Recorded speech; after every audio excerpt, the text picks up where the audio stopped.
Alors, hier, il y avait un café philo concernant Sade. Nous sommes le mardi 9 décembre 2014. Et on disait que Sade, il était anti-spéciste, un truc comme ça. C'est-à-dire qu'il considérait que l'espèce humaine n'était pas à isoler, que les animaux faisaient partie d'un seul et même ensemble, englobant l'espèce humaine. Alors, on peut toujours soutenir ce genre de thèse, mais ça m'a beaucoup amusé, parce que je pense que c'est un argument qui est très souvent utilisé par les femmes par rapport aux hommes. Parce qu'on peut toujours décider d'englober un ensemble plus large. On peut dire, voilà, nous sommes tous des animaux, les chiens, les insectes, les hommes, etc. Donc ça, est-ce que ça, c'est une tentation de la philosophie ou une instrumentalisation de la philosophie pour balayer les différences, les clivages, et pour dire tout ça, ça n'a aucun sens, les différences culturelles, ça n'a aucune importance, les différences de sexe, ça n'a aucune importance, les différences de race, ça n'a aucune importance. On a un ensemble beaucoup plus vaste, et pourquoi pas, en effet, englober les chiens, les chats, pour ne parler que des animaux domestiques, les femmes, les hommes, etc., dans un seul et même ensemble. Bon. Donc ça, c'est une remise en question de la spécificité, un, de l'humanité, et deux, de la spécificité de l'homme, Adam, par opposition à l'homme Ève. Hein, si on veut. Le refus d'assumer la spécificité du mâle par différence avec la femelle. Et alors je laisse de côté la question de l'androgyna, qui est un sujet tout à fait intéressant lui-même aussi, dont j'ai d'ailleurs traité par ailleurs. Effectivement, l'homme, quelque part, il est effectivement androgyne fondamentalement, mais quand je dis l'homme, je veux dire l'homme mâle.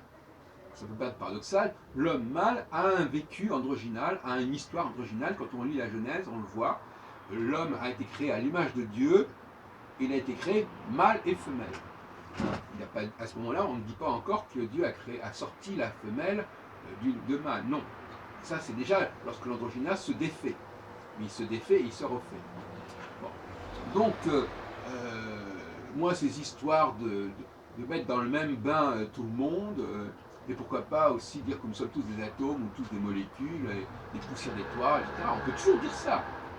On peut toujours noyer le poisson. Hein. Bon. Alors, est-ce que c'est intéressant, cette stratégie antispéciste, contre l'espèce humaine et contre le genre masculin? Moi, je suis tout à fait sceptique, mais je force de constater que la philosophie se prête à ce genre d'exercice. Alors, tout à l'heure, je disais qu'effectivement la philosophie est capable de généralisation, elle est capable de balayer, de dépasser les clivages, mais alors là, effectivement, il ne faudrait quand même pas aller trop loin, et c'est ce que j'appelle l'instrumentalisation de la philosophie. C'est-à-dire qu'on utilise la méthodologie philosophique au service d'idéologies qui prônent tout simplement l'intégration, l'assimilation, pour des raisons qui sont tout simplement des raisons de carrière, des raisons d'ambition, disons les choses comme elles sont. Hein. Voilà, les gens veulent être mieux acceptés, pouvoir mieux avancer dans leur carrière, être mieux payés, etc. etc. Voilà. Mais bon, et puis cette fameuse idée d'être comme, voilà, nous sommes tous comme, nous voulons être comme les autres. Et le grand problème, c'est que, d'ailleurs je le distinguais déjà précédemment, par ailleurs, c'est l'opposition entre savoir et pouvoir. Alors, on n'est plus dans une problématique de savoir, une problématique de pouvoir, enfin, jusqu'à un certain point. C'est-à-dire qu'il ne s'agit plus de savoir de quoi on parle, on ne fait que désigner des objets comme ça, ah oui il y a une femme, ah oui il y a un homme, ah oui il y a un noir, etc. Mais on ne sait pas ce que ça signifie. Ou plus exactement, ce sont des signifiants dont on va renouveler le signifié, et on ne s'accorde pas à ce qui a été le consensus concernant le signifiant en question. On ne s'intéresse pas au passé. On balaye le passé, on fait table rase du passé, et on dit, en plus, que tout ça, ce sont des synonymes. C'est-à-dire que ces différents signifiants, au fond, ils n'ont pas de raison d'être. C'est-à-dire que bon, le signifiant A, B, C, c'est du pareil au même, c'est du kiff-kiff. Hein. Voilà. Alors ça c'est intéressant aussi, que au nom de la philosophie, on rapproche différents signifiants en disant qu'en réalité ils sont partis d'un seul et même ensemble et qu'il n'y a pas lieu de les distinguer, c'est intéressant. Mais quand ça se fait au service...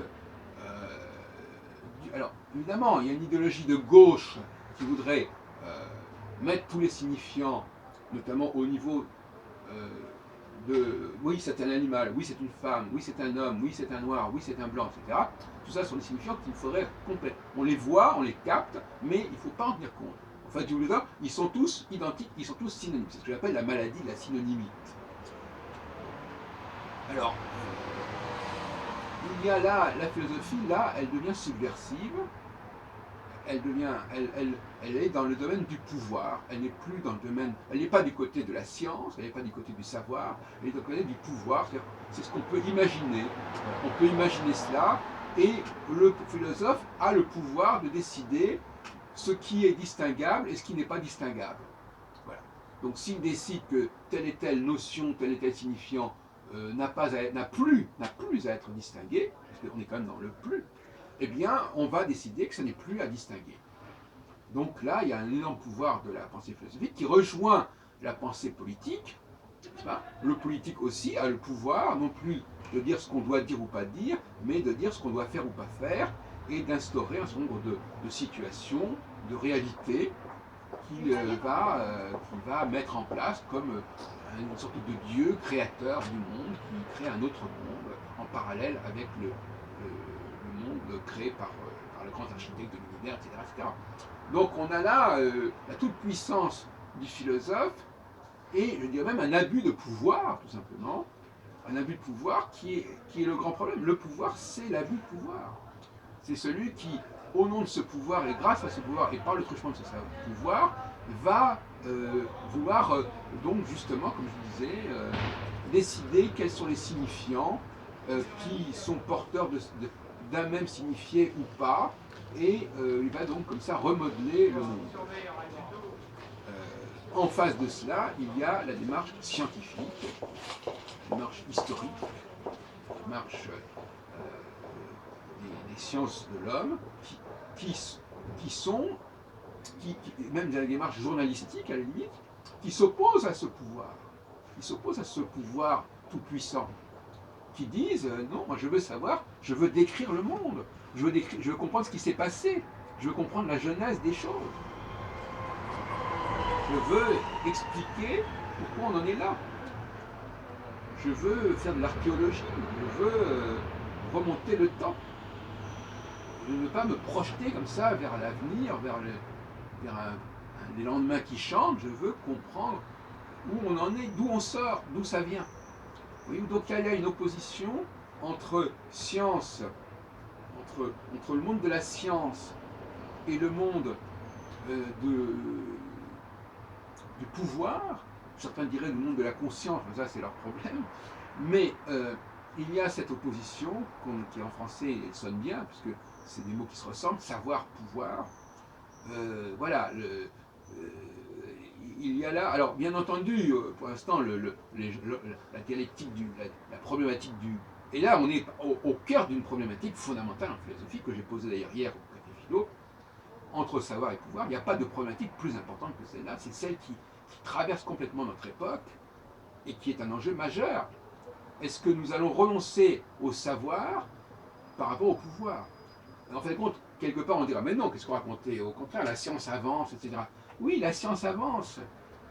La technique, alors déjà la technologie, est-ce qu'elle est du côté du savoir ou du pouvoir? Elle bascule déjà vers le pouvoir, la technologie. Du moment où je transforme le savoir, mais d'un autre côté, cette technologie, elle s'appuie sur le savoir, c'est évident. Mais elle s'appuie sur le savoir, mais elle fait des choses qui ne sont pas de l'ordre de la science. Ce qui pose après le problème majeur de l'écologie. L'écologie est au cœur même de cette dimension problématique de la technologie, bien évidemment. Donc la technologie commence avec l'utilisation de n'importe quel objet. Et donc c'est pas d'hier le problème de la technique. Mais il y a une technologie externe qui est faite par où on utilise des objets, des minéraux, des végétaux, des animaux, et puis il y a une technologie externe, interne, qui est où on travaille sur soi-même, et où l'être humain n'est pas devenu ce qu'il est devenu comme ça, il est lui-même le résultat d'une technologie, mais une technologie organique et non pas une technologie instrumentale. Ça aussi, c'est vrai distinguer ces deux plans-là. Et aujourd'hui, il y a cette confrontation aussi entre une technologie organique qui est que l'être humain doit prendre possession de ses véritables ressources, et une technologie instrumentale où ça n'a pas d'importance. Ce qui est important, c'est l'utilisation des appareils existants. Il faut s'appareiller, il faut se protéger, etc. Donc là aussi, il y a une problématique, un conflit majeur qui existe dans notre société. Donc notre société est marquée par cette double conflictualité. La conflictualité entre le savoir et le pouvoir, et la conflictualité entre l'organique et l'instrumental.